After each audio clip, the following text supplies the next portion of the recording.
Bueno, como de costumbre, Noche Express siempre con la actualidad de lo que está ocurriendo en la ciudad de Venado Tuerto, y aquí estamos en el estudio mayor del T29 con Carlos Roviti, que es el presidente de Cadeiros en la ciudad de Rosario. Bienvenido a Venado Tuerto, acompañado por un amigo que es el doctor... ¿Doctor o odontólogo? ¿Cómo se lo dice? Odontólogo. Decía odontólogo porque éramos dentistas, pero bueno. Está bien, bueno, pero veo que dice voy al doctor, no, vas al odontólogo, dice uno. Juan Carlos Milet, que es diputado provincial y que por supuesto fue decano, rector de la Universidad de Rosario durante muchos años. ¿Cuántos periodos, doctor? Dos periodos. ¿Cómo le digo? ¿Doctor? Juan Carlos. Juan Carlos, listo, ahí está. ¿Cuántos periodos? Dos periodos. Dos periodos. De 86 hasta el 94, 8 años. Sí, periodos intensos. Luego de la democracia, cuando volvió la democracia, claro, ¿no? Sí, yo entré como normalizador de la Facultad de Odontología ahí en el 10 de diciembre del 83, que el otro día se recordaba ayer, digamos, ni más lejos. ¿Cuánto tiempo hace? Sí, Juan ya Carlos? 31 años. Además me van a acordar Éramos que me pibes vuelvo. todos, ¿eh? Sí, recién te recordaba, si yo estaba trabajando en el Hortondo como dentista y bueno, se me pidió que cumpla esa función y después ya me quedé allá porque bueno, la vida me fue llevando, pero siempre mi vida estuvo vinculada a la educación. Si yo soy maestro normal nacional. Cuando hice la carrera la hice también como ayudante rentado en la cátedra de anatomía, después fui jefe. Bueno, como a todo el mundo, bueno, la dictadura me expulsó de la universidad, me volví a mi pueblo, y luego en el 83 volví a Rosario a hacerme cargo de la facultad y después hice todo esto. O sea que si uno quiere hacer un resumen, digamos, de una vida dedicada así mayormente al tema educativo. Cuando arranca como rector de la Universidad de Rosario, ¿cuál fue la diferencia entre la dictadura y la democracia en cuanto a la política de estudio y en cuanto a la política de trabajar con los muchachos que recién ingresaban en la universidad, con los que estaban por recibirse? Sí, es bastante complejo, porque el cambio fue dramático, digamos, ¿no? O sea, nosotros veníamos fundamentalmente, hay que entender que a nosotros se nos designa por el Poder Ejecutivo para normalizar la institución, no éramos específicamente académicos, sino que lo que éramos personas que el Poder Ejecutivo en ese momento consideraba aptos para normalizar y llevar la vida democrática a las universidades. Lo que allí encontramos fueron cosas terribles, y nos pasó como a todo el mundo, es decir, uno se vio como que se había acostumbrado a que lo que pasaba en la dictadura parecía que no era tan complicado hasta que tuvo contacto con eso. El cambio fue dramático porque en realidad en los últimos tiempos la dictadura había hecho algo muy terrible, que fue modificar todos los planes de estudios, de alguna manera para torcer el rumbo del pensamiento, porque es decir, cambiaron de lugar materias para obligar a la gente a estudiar de memoria, planteaban cuestiones de poder, planteando de que bueno, si vos decías una definición en un año y al año siguiente yo decía otra distinta sobre la misma cosa, el alumno tenía que decirte a vos tu definición y a mí la mía, sabiendo de que si no lo íbamos a aplazar. Y esto que hacía, era una conciencia en el universitario de que en realidad no existía una verdad, sino que la verdad la tenía el que mandaba. Luego en nuestra profesión se obligaba a que los alumnos hicieran determinados trabajos prácticos, o sea que si venía un paciente con un dolor, pero ese no me servía, no lo atendía. Entonces de alguna manera también se iba formando una conciencia en ese universitario de que lo importante era el trabajo práctico y no el dolor del paciente.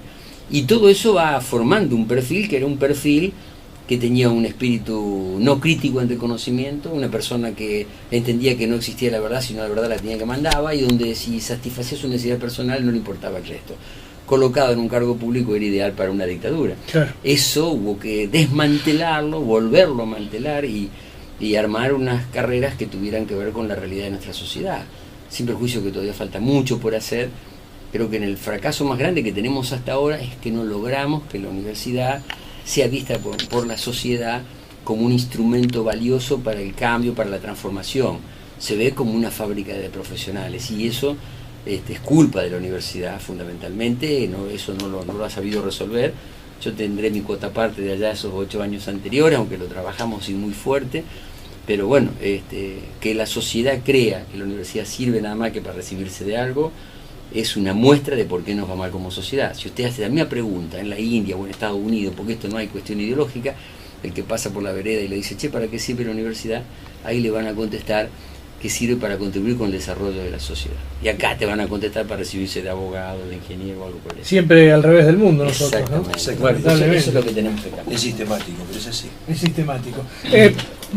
Cadeiros lo está acompañando al diputado provincial. ¿Por qué motivo? Después le vamos a preguntar y le vamos a decir, le vamos a exigir que nos cuente cuál es su proyecto, pero Sí, efectivamente, estamos acompañando a Juan Carlos porque Juan Carlos presentó ante la Comisión Directiva de Caderos un proyecto de educación, el cual nosotros interpretamos que tiene que ser una política de Estado, modificar la educación y volver a las raíces, a la fuente, lo que fue Argentina en su momento como uno de los países más importantes en calidad educativa. Entonces entendimos que había que acompañar desde las instituciones intermedias y empezar a despertar la conciencia de las instituciones para que todo lo que sea política de Estado, ya sea en este caso materia de educación, materia de seguridad o también de salud, acompañar y fortalecer esas políticas para que tenga un crecimiento la sociedad. Y fundamentalmente en el tema educativo que plantea Juan Carlos, un país que no tiene una buena calidad educativa, una educación como corresponde, no tiene futuro. Entonces ahí estamos y estamos acompañando.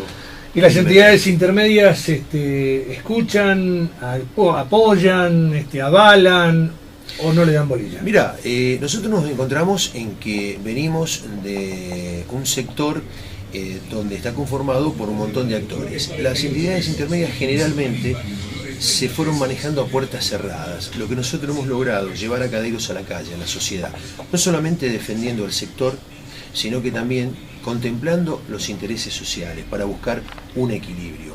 Generalmente las instituciones intermedias trabajan a puertas cerradas, son muy pocas las que tienen este concepto. Nosotros estamos tratando de despertar que las instituciones salgan a la calle, salgan a manifestarse, salgan a apoyar este tipo de proyectos que le hacen bien al común denominador de los ciudadanos. Yo creo que las instituciones por ahí tienen gente muy mayor que están en este tipo de actividades, entonces no es como que no le llama mucho la atención acompañar este tipo de cosas, ¿no? No todas, nosotros estamos observando que en los últimos tiempos nosotros hemos logrado en Caderos un cambio generacional. Fíjate vos, yo que joven que soy, estoy de presidente en la institución. ¿Vio, señora? Las canas es mentira. Parte del look, son mentiras. No, pero en realidad sí, nosotros hemos hecho un cambio generacional importante, hemos hecho un mix entre la experiencia y los jóvenes para lograr avanzar. Y hay muchas entidades, muchas instituciones que esto lo están logrando, todo de a poco, ¿no? Y se va logrando. ¿Lo están acompañando por toda la provincia o por donde simplemente Cadeiro tiene fuerza? Mira, nosotros empresarial?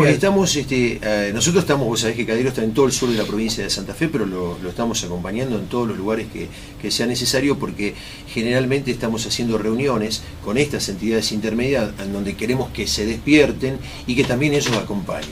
De eso se trata. Por eso, a modo de ejemplo, nosotros estamos haciendo este esfuerzo.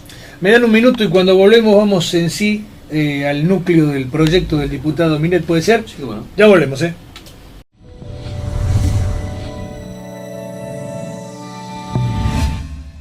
Ahora sí, diputado, ¿cuál es el proyecto que tiene Milet para todo lo que es el estudio, la juventud? ¿Cómo es el tema? A ver. Bueno, creo que hay que entrar un poco en tema. Yo siempre cuando comienzo estas charlas en las instituciones y demás, cito a Sarmiento en una frase que para mí me parece que es brillante. Sarmiento dice, o decía, hace ya casi 200 años, todos los problemas que tiene una sociedad son problemas de educación. Y es muy importante que nosotros tomemos conciencia de eso. Cuando nosotros hablamos de la delincuencia, de la violencia extrema, del maltrato, de la contaminación ambiental, de lo que se nos ocurra, estamos hablando de que ha fracasado la educación. Totalmente. No significa que en otros países donde hay buena educación esto no ocurra, pero no ocurra en los volúmenes que nosotros tenemos. Entonces, de alguna manera dijimos, bueno, acá lo que hay que hacer es una fuerte intervención en la educación, pero no haciendo de maestro ciruela, digo, yo sé qué hay que hacer con la educación, sino dijimos, primero hagamos un proyecto de investigación y veamos lo que decía Carlos recién, es decir, ¿qué era lo que hacíamos bien los argentinos que teníamos una educación tan buena hasta la década del 60? ¿Qué fue lo que empezamos a hacer mal para terminar una sociedad como la de hoy que prácticamente es imposible vivir? Y ese proyecto de investigación, en pocas palabras, ¿qué es lo que nos demostró? Que desde el origen mismo de la educación argentina, la educación estuvo en manos de la sociedad, no de la política. Y si ya en 1605, cuando acá había alrededor de 200 familias, hicieron un cabildo, porque el cabildo es el único lugar donde diferentes clases sociales se pueden reunir para discutir, como lo hacían en Europa, los problemas que le eran comunes, y el primer tema que trata ese cabildo es si había o no que traer un maestro. Y obviamente los que venían de familias poderosas, comunicados con España, decían que no, porque esto era un resorte de la familia. Pero los que habían venido en la bodega de los barcos, literalmente, que no sabían ni leer ni escribir, decían, no vamos a condenar a nuestros hijos que no sepan nada. Conclusión, Como todos los grandes temas, fue un debate muy largo, duró como 6 meses, hubo tiro en el medio, pero finalmente ese cabildo para mí pone la semilla del éxito, porque dice, bueno, si vamos a traer un maestro, o sea, a partir de ahora el Estado es el que enseña y no la familia. Pero lo más importante es que el día después, en el cabildo, se ponen a discutir qué tenía que saber ese maestro, qué podía enseñar y qué no. Es decir, la sociedad toda, pobres, ricos, intelectuales, burros, todos discutían cómo quería que fuera el futuro. Ese modelo educativo evoluciona. En 1881 nosotros ya teníamos creado por ley el Consejo Nacional de Educación, donde los padres, los cooperadores, los empresarios, los gremios, las iglesias discutían todo. Discutían capacitación docente, planes de estudio, dónde se hacen las escuelas, dónde no, cómo se gasta la plata. Es decir, era una sociedad discutiendo su propio futuro. Fue tan exitoso ese modelo que 80 años más tarde, década de 60, llegamos a esa Argentina que recién decíamos. Una Argentina casi de pleno empleo, sin analfabeto, tecnología de punta a nivel agropecuario, explotación de los recursos naturales, premios Nobel antes que cualquier otro país de América, Husay, año 1947. Sí. Demostrado el éxito. ¿Qué pasó? Golpe de Estado de Onganía. Onganía vino y todos recordamos, bueno, la noche de los bastones largos, echaron a los estudiantes, y de eso de la universidad se acuerda la mayoría de la gente. Pero lo que no prestamos atención, que Onganía también disolvió esos consejos. Claro, imagínate, 50 tipos que discutían sobre el futuro, para Onganía era una agenda subversiva. Lo sacó y puso un ministro de Educación. Hoy a nosotros nos parece normal que el ministro de Educación es el que maneja la educación, pero no era así antes. No puede una sola persona, es demasiado importante la educación de un pueblo para estar en manos de una sola persona. Y mucho menos de un funcionario político. ¿Por qué? Porque, por empezar, una política educativa para que dé resultado necesita aproximadamente 15, 20 años. Los ministros duran 4 años. Por seguir, cuando un ministro hace un planteo, dice, bueno, vamos a suponete como ha pasado, hay que mejorar los maestros, tenemos que hacer un plan para mejorar los maestros. Lo primero que le pregunta el gobernador, ¿sabe qué es? ¿Cuánto sale eso? Si sale mucho no se hace. Lo segundo que le pregunta es, ¿y el gremio se la banca? Si no se la banca tampoco lo hacemos. Es decir, siempre la política va delante de la educación. Si el senador de acá le dice al gobernador, mire, yo quisiera que me haga una escuela y me mande unas computadoras porque estamos en elecciones y quiero quedar bien. El gobernador se la manda, no importa si hace falta o no hace falta. La decisión política está adelante. Por lo tanto, acá lo que hay que hacer es devolver la educación a la gente, como era antes, en una muestra de toda la sociedad, donde hay representantes de los maestros, representantes de los padres, de los cooperadores, de los empresarios, de un sistema que nosotros proponemos en donde hay una muestra de toda la sociedad. Los ponemos a discutir un plan educativo a 15 años y ese plan se cumple sea quien sea el gobernador que vayamos teniendo, y todas las decisiones que se tomen tienen que ver con el futuro que nosotros queremos. De esa manera nosotros estamos en condiciones de decir, bueno, si queremos una Santa Fe dentro de 15 años más segura, con pleno empleo, con menos pobreza, eso es posible. No crean que no es posible, es posible en la medida en que hagamos un gran pacto social y que todos los actores nos pongamos en fila, por eso la presencia del CADEIR y de otras instituciones, y llevemos esto adelante. Eso está presentado en la Cámara de Senadores, Cámara de Diputados de la provincia. De la provincia. ¿Tiene ya media sanción eso? No tiene media sanción, pero tiene algo que es muy interesante que la gente tiene que saber. Cuando yo presenté este proyecto, tenía mi firma nada más, pero había puesto al final del proyecto una cláusula que citaba a Sarmiento. Sarmiento decía, la educación no pertenece a ningún partido político. La educación es un partido político en sí mismo, es el partido político de los que tienen hijos, porque todo que tiene hijos está preocupado por el futuro. Entonces digo, si más legisladores están dispuestos a firmarlo, yo no quiero ser el autor de esta ley, quiero que sea la ley de la Cámara.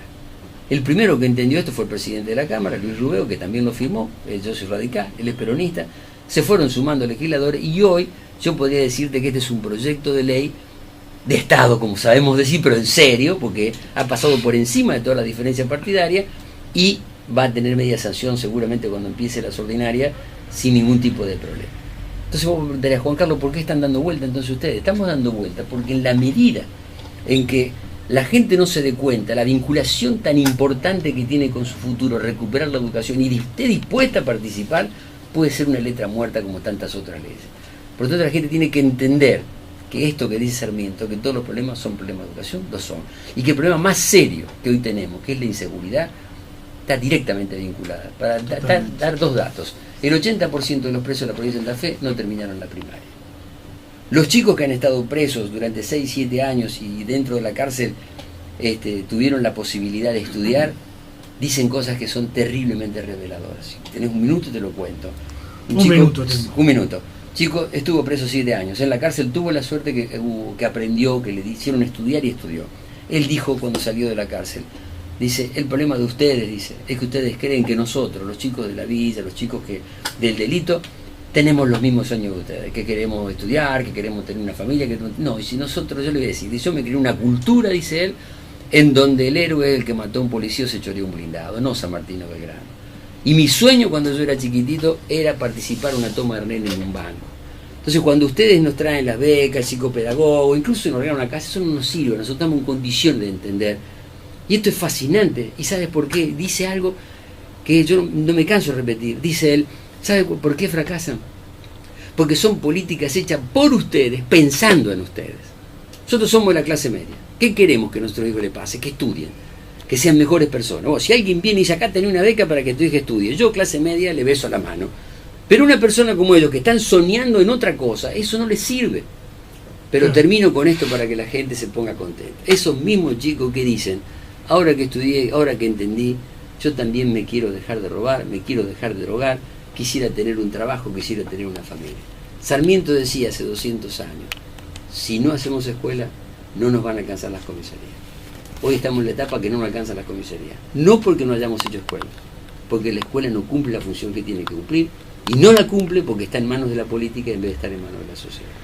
Diputado Carlos, muchísimas gracias. No, que sea con éxito todo lo que pase acá por Venado Tuerto. Muchísimas gracias. Muchas gracias a vos.